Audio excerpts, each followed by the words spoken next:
नमस्ते देवियों भाइयों, मैं दिव्य प्रकाश दुबे और आपका मेरे पन्ने पे स्वागत है। देखिए ऐसा है, हाँ, मैं मुकेश को इसलिए भी मैंने रोका। मैंने इससे पहले वाले वीडियो में बताया भी था कि इंजीनियर हैं, विदेश विदेश में रहे हैं। तो मैंने ये जानने की कोशिश, क्योंकि देखिए हम मैं एक किस्से से शुरू करता हूँ कि हमने और मुकेश ने साथ में 2003 में अपना पासपोर्ट बनवाया। और हम लोग यही लखनऊ में पासपोर्ट ऑफिस हुआ करता था वहाँ, जो उसके हजरतगंज चौराहे के पास में। तो वहाँ गए अपना बनवाने, और हम लोग जब पासपोर्ट बनवाने जा रहे थे तो मतलब ऐसा लग रहा था जैसे बस अब ये जैसे ही बन के आएगा ना, हम लोग तुरंत विदेश चले जाएंगे, है ना। और हम लोग अपने रिज्यूम में, जब रिज्यूम था हम लोग का, बाकी सब तो अब जैसे कॉलेज में कुछ नया तो था नहीं हमारे पास लिखने को, हाई स्कूल के नंबर हो गए, ये हो गया। हम लोग को चौड़ा चौड़ा बोल्ड में करके पासपोर्ट नंबर लिखते थे कि आईटी कंपनी देखेगी और धड़ से हमको बाहर भेज देगी। मैं तो आज तक नहीं जा पाया आईटी वाली दुनिया में, और उसमें तो चक्कर में पड़ा ही नहीं मैं। तो मुकेश चूँकि रहे बाहर और आईटी में भी रहे, तो एक बार हम समझते हैं कि विदेश में जाने वालों को तो दिक्कतें होती होंगी जैसे देश में रहने वालों को है, हमारे जैसे लोगों को। तो विदेश की जो पूरी कहानी है वो जरा तुम समझाओ मुकेश की, क्या चक्कर क्या है विदेश का, ये तो मतलब ये क्यों लोग पगलाए रहते हैं, ये क्या हो क्या रहा है इस देश में।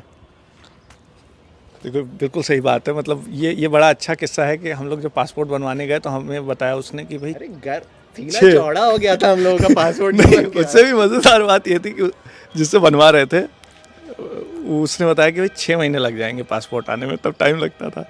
और हमें लगा धत तेरे की, मतलब 6 महीने का इंतज़ार, अभी क्या लिख के देंगे कंपनी को रिज्यूम में। और ये हालत तब की है जब आप 3rd ईयर में रहे होंगे।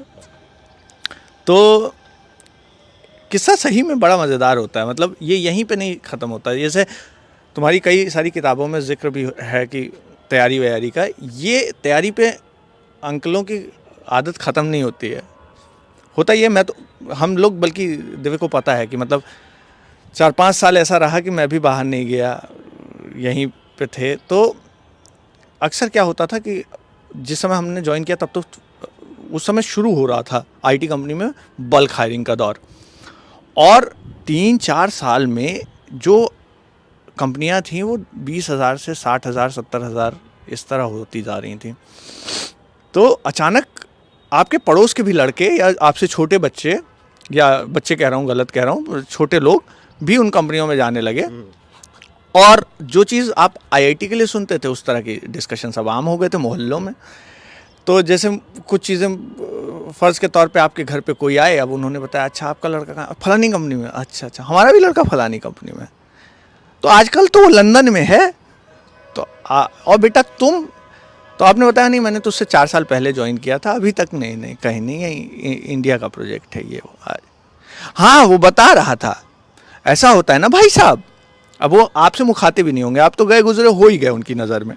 वो अब आपके पेरेंट्स को बताएंगे, ऐसा है ना भाई साहब, वो मेरिट के बेस पे चुनते हैं कि कौन सा काबिल लड़का है जो बाहर जाके काम संभाल सकता है, पहले उसको भेजा जाता है, फिर मतलब बाकियों का भी नंबर आता है। ऐसे ही होता है भाई साहब। भैया ये बात चुभती थी। अच्छा, वही अहम कितना भी मारिए वो पता नहीं कहाँ से पनप आता है। आपने भी थोड़ी मेहनत की और ये वो करके आप अफ्रीका कहीं चले गए, मान लीजिए मिडिल ईस्ट चले गए, अफ्रीका चले गए, फिर वही अंकल आएंगे और कहाँ, मतलब कहाँ रह रहे हो आजकल, तो आप बताएंगे अफ्रीका में, मतलब ऑन साइट। तो अब आपको लगा अब आपको सम्मान मिलेगा, वो जो सम्मान आप ढूंढ रहे थे अंकल की नज़रों में, जो आपका मुगालता है, लेकिन वो सम्मान आपको मिल जाएगा। अंकल कहेंगे अच्छा ना, हमारा लड़का तो अभी लंदन था बताए थे, अब अमेरिका चला गया है। फिर वो आपको इग्नोर करेंगे और आपके पेरेंट्स बताएंगे। भाई साहब ऐसा होता है ना भाई साहब, डेवलप्ड कंट्री वाले अच्छा लोग चाहते हैं, मतलब उनके पास पैसा होता है तो अच्छे लोग बुलाते हैं। अब ये जो नए नौसिखिए कम जानने वाले लड़के पहले वहाँ भेजे जाते हैं जहाँ लोग कम समझदार हैं। अब जैसे अफ्रीका में आप जानते हैं कितना लोग पढ़े लिखे वैसे ही बेचारे, जो भी भेज दीजिए चल जाता है। तो लेकिन बेटा तुम भी जाओगे कभी, मतलब ठीक है बेटा। अब बेटे के लग जाए आग कि ये तो भाई, मतलब अभी तो अंकल को खुश होना चाहिए था, अब तो मैंने तीर मार दिया। फिर आप वो छोड़ के आ जाते हैं कि ये वाला तो नहीं करना, अब मुझे जाना है डेवलप्ड अमेरिका। अच्छा, आपने बड़ी लड़ाई झगड़ा किया, एक दिन आपको अमेरिका का प्रोजेक्ट मिला और आप पहुंच गए अमेरिका। अब सब कुछ अच्छा है, व्यवस्थित है, हर अच्छा लगने लगा, आप वहाँ सेटल हो गए, आपको इज्जत मिलने लगी, सो कॉल्ड इज्जत। तो अब उस इज्जत के लिए क्या हुआ कि भाई आप वहाँ मेहनत करने लगे, कहीं ऐसा ना हो वापस चले जाए, फिर ये हो जाए कि काबिल वहाँ रुक जाता है, जो ना काबिल होता है वो वापस आ जाता है। तो वो जो काबिलियत वाली दिक्कत थी वो आप वहाँ रुक गए। अब वो रुक गए तो आप भाई काबिल तो हो गए, अब दूसरी दिक्कत शुरू हो जाती है।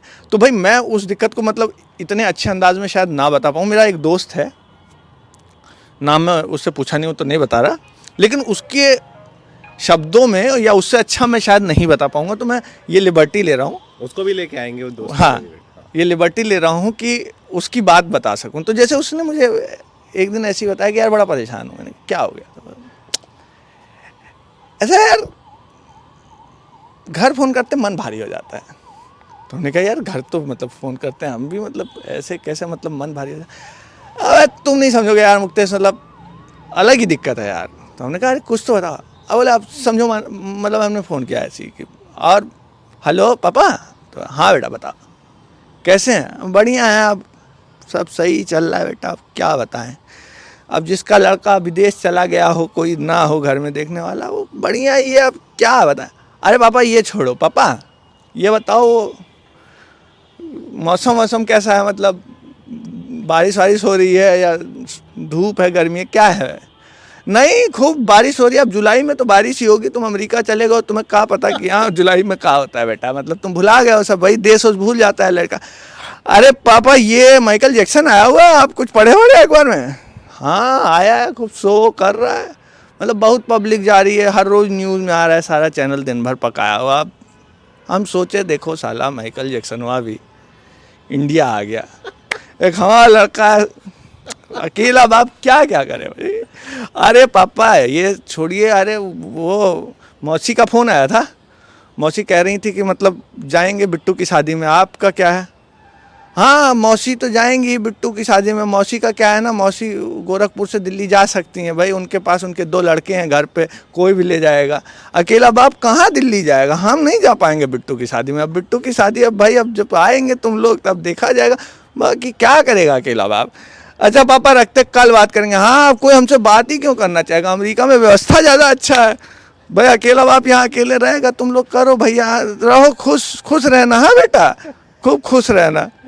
और इसके बाद सही में मेरा मन भारी हो आया कि भाई मतलब अच्छा किसको बनाना था, पढ़वाना किसको था, पढ़ लिख के अमेरिका भी आना था, पैसे भी कमाने थे, और जब सेटल हो गए तो अब ये गिल्ट भी लेके जीना है। तो जितना रोज़ी दिखता है उतना रोज़ी नहीं, हालांकि ये बड़ी हंसी वाली बात है, बट जिसको झेलना पड़े उसका शायद सीना भारी हो जाए या दिल भारी हो जाए। तो कुल मिला के जमा जोड़ यही है कि इतना हर चीज़ ग्रीन नहीं है, जीने नहीं, मतलब कुल मिला के चैन से जीने नहीं देगा। लेकिन मैं आपसे इस वीडियो के बाद एक बात कहना चाहता हूँ कि तुरंत से पहले अगर आपका पासपोर्ट नहीं बना है तो अपना पासपोर्ट तुरंत जाके बनवा ले। ऐसा ना हो कि कोई कंपनी, मतलब मैं तो ऐसे सोचता था कि कंपनी के ये ना कि अरे तुम्हारा पासपोर्ट नहीं बना इसलिए तुम्हें नहीं लेंगे, तो इसलिए तो बहुत बहुत बनवाएं। और ऐसे ही कुछ आईटी और इस दुनिया भर के किस्सों के साथ, जो एक्चुअली ये बात बड़ी सीरियस है अगर देखो तो, भले मजाक में कही गई है, और ये बहुत बड़ी दिक्कत भी है, कितने सारे पेरेंट्स अकेले रह रहे हैं, कितनी दिक्कतें, और वो सपना बच्चा उनका पूरा करता है और बाद में वही चीज़ अधूरी रह जाती है। तो इसी के साथ फिर आगे मुलाकात होती है, बात होती है। बहुत बहुत धन्यवाद, बाय बाय।